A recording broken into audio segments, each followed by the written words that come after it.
Hello there everyone, welcome back to our channel. In today's quick video, you are going to see how to reply to all birthday wishes on Facebook timeline. So to do that, let's head over to our Facebook application. And once you are there, make sure you have logged in into your account and then head over to the three lines icon on the top right. And here go to your account.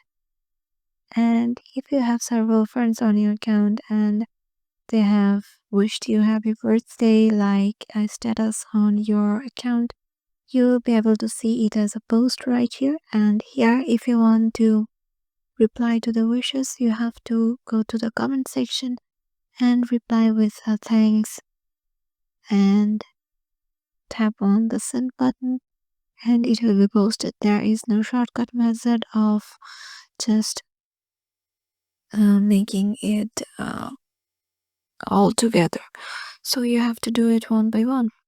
So yeah, this is the way with which you can just do it. Hope this video will help you out and we will see you in the next video.